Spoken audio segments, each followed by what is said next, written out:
you're all ready to go ahead and just say, okay, I'm ready to embrace something new here. Something isn't working. And when the various ways that we come to this state of mind varies. And sometimes we're conscious of what the cue was that provoked this search, and sometimes we're not, and it doesn't matter. Once you start seeking and searching to find something that's more uplifting, that gives you more clarity, more understanding about your life and who you are, you've already entered into the first lesson. Okay? The second lesson. We begin the process of rising above our childlike behaviors, compulsions, emotions, and commotions. Are we still in that one? Yeah. I think so. We might even still be a little bit in what's life doing for me? You know, we might still be a little bit of that too, but certainly we're into the whole idea of behaviors, dealing with our compulsions, our commotions, and things. The third path, we learn how to deal and how to heal our past, our bodies, our self-esteem, our self-awareness, our true identity. Yogi Bhajan used to say in those moments, which I've remarked on several times throughout the years, he would just say, if you people just knew who you were. That's the identity. If we just knew who we were, we would see and respond to things so differently, because we would have a different relationship with the events that we're encountering. Does that make sense? Mm-hmm.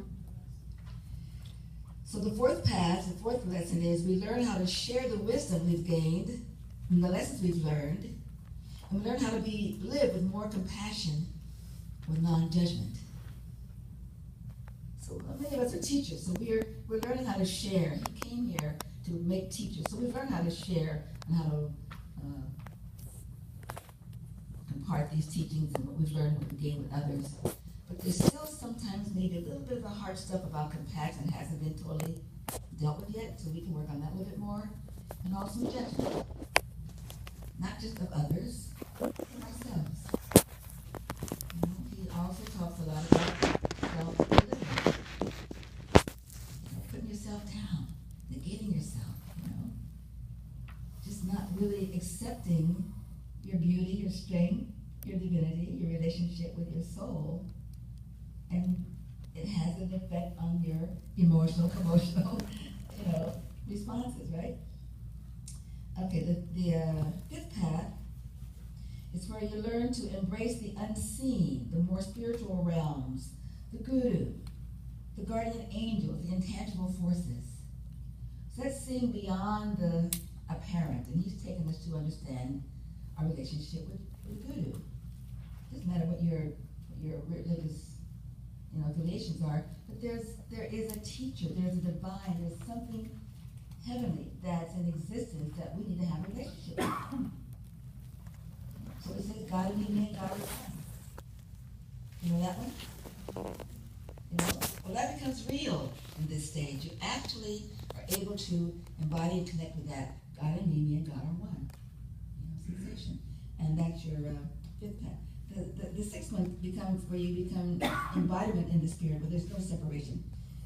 You actually experience it. It's not like you just sort of have a relationship within your mind and you're thinking about it, you're trying to draw it into your life, but you actually are experiencing it.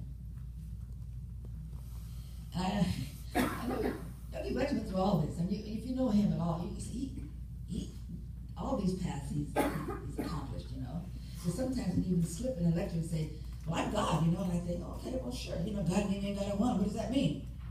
If that's true, then what am I? Hello? Are you whispering? God. Say it out loud. God. Say it out loud. I'm God and I'm proud, Don't be shy, don't be holding, can't say that, Get over it. I mean, if you believe it, if you own it, then get over it. Be able to say it and hear it and not go through all these changes about it. Because that means you don't know your identity. Am I right? You're right. All right, I know right. And the seventh lesson, seventh path, is where you gain access to all the energies, the spirits, the life force in the universe. So I think about this as these saints in the various faiths. Think about the yogis who have these siddhis, because they have an interaction, a communication with all the elements of the universe.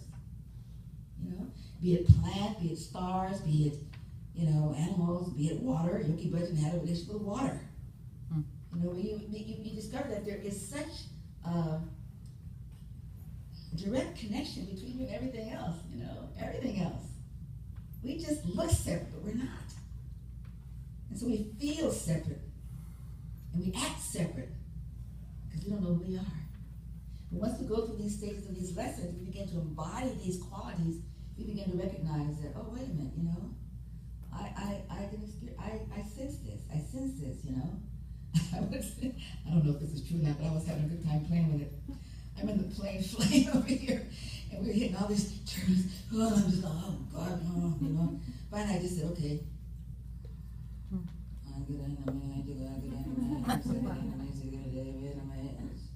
We stopped bouncing around.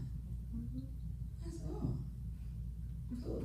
I went on reading. I started bouncing around and I said, and it stopped again. I said, darn.